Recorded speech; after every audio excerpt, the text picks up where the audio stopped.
काली नजर। माँ, माँ।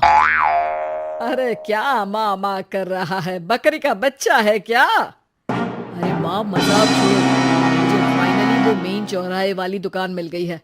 अब देखना, आपका बेटा दुगनी स्पीड से पैसा कमाएगा। ओफो, ये क्या? मेरी ऑनलाइन मेकअप क्लास ले रही है। इतनी जोर से क्यों बोल रहे हो आप दोनों? अरे मेरी धर्मपत्नी जी, मेकअप क्लास बाद में करना। ये चौराहे वाली दुकान मिल गई है हमको। अरे वाह! रुको, मैं अपनी माँ को फोन लगाकर बता देती हूँ। अरे मैं भी अपने रिश्तेदारों को बता देती हूँ। कितनी खुशी की बात है। हाँ हाँ, मैं भी अपने दोस्तों को बता देता हूँ। 1 हफ्ते बाद रजिस्ट्री है। बस, घर में खुशी का मौका था। उन तीनों ने अपने अपने फोन उठाए और लोगों में बात फैलाना शुरू कर दिया। और रही सही कसर, श्वेता बहू ने अपने पड़ोस में सबको बताकर रखी। अरे वर्मा आंटी, अब हम भी जल्दी कार ले लेंगे। घर का रेनोवेशन होगा और ठाट से रहेंगे हम भी। अरे, ऐसा क्या हुआ? लॉटरी बाटरी लग गई है क्या? अरे इस बार चौराहे वाली मॉल में हमको भी दुकान मिल गई है।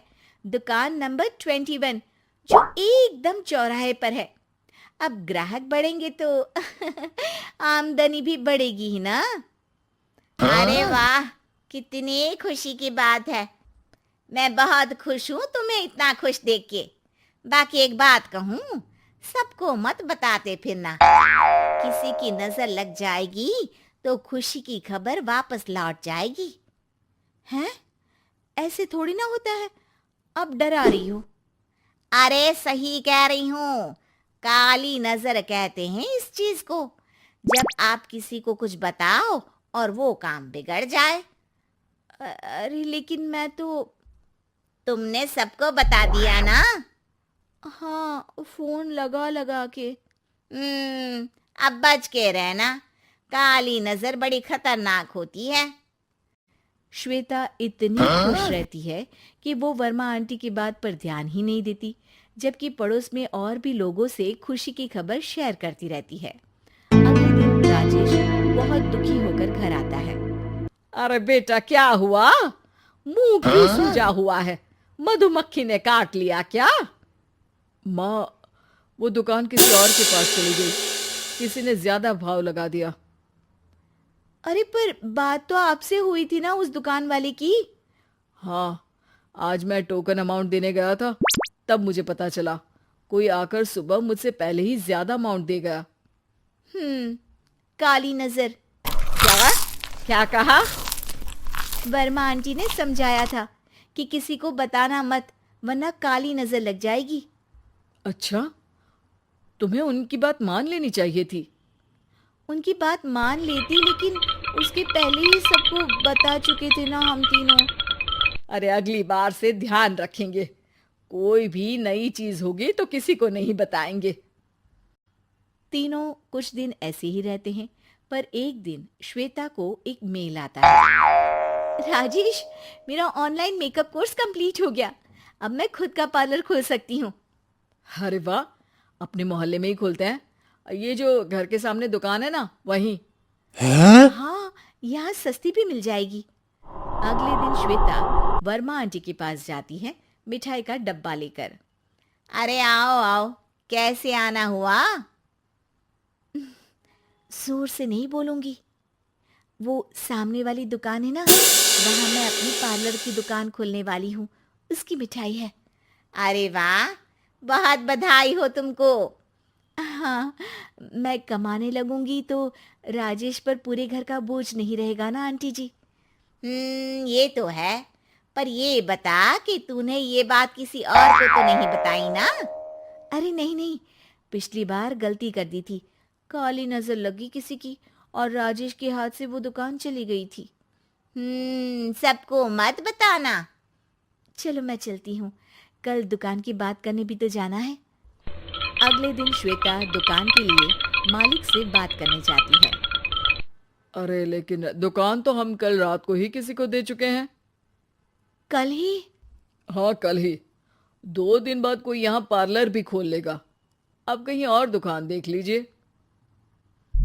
अरे पर हमको भी तो पार्लर ही खोलना था। हाँ भाई, ये एक ही दुकान है, आधी आधी तो नहीं दे सकता ना मैं। राजेश और श्वेता घर पर हताश होकर आ जाते हैं। इस बार तो किसी को बताया भी नहीं था, अब किसकी काली नजर लग सकती है। सुनो, तुमने माँ को बताया था क्या? अरे कैसी बात कर रही हो, माँ की नजर थोड़ी ना लगेगी। पक्का तुमने किसी को नहीं बताया था ना? सिर्फ वर्मा आंटी को बताया था, उन्होंने ही मुझे किसी को नहीं बताने को कहा।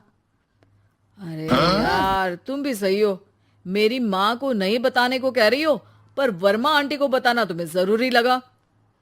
अरे वर्मा आंटी ने ही तो काली नजर के बारे में बताया था ना, वो हमेशा हमारा भला ही तो चाहती है। मेरी माँ भी हमारा भला ही चाहती है। अरे पर चिल्ला क्यों रहे हो? बात नहीं कर सकते क्या आराम से? नहीं आता वो आराम से बात करना, और करना भी नहीं चाहता हूं मैं। दुकान जाने का दुख गुस्से में बदल गया था और राजेश और श्वेता में बात बंद हो गई थी। 2 दिन बाद मोहल्ले में पार्लर का इनॉग्रेशन हुआ, जिसमें मोहल्ले के सभी लोगों को बुलाया गया, पर श्वेता, राजेश और माँ नहीं जाते। माँ, अंदर आ जाओ, क्या देख रही हो?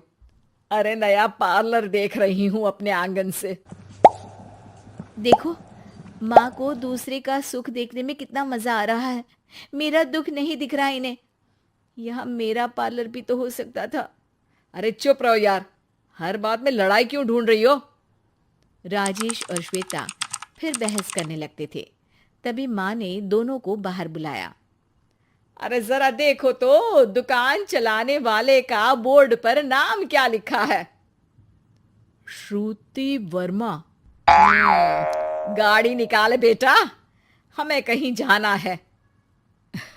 काली नजर का इलाज कराने? राजेश अपनी बाइक निकालता है। तीनों ट्रिपलिंग कर रहे हैं। माँ राजेश को उस मॉल वाली दुकान पर लेकर जाती है जहां राजेश अपनी दुकान खोलने वाला था। यही दुकान लेना चाहता था ना तू? हाँ, पर इनको भी दुखी करने लेकर आई हो क्या यहाँ पर दुकान दिखाकर? वहां काफी नहीं था? अरे श्वेता, थोड़ा सब्र रख, अभी पता चलेगा कि हम यहाँ क्यों आए हैं। बता, इस दुकान चलाने वाले का नाम क्या है? अनुपम वर्मा। कुछ समझ में आया?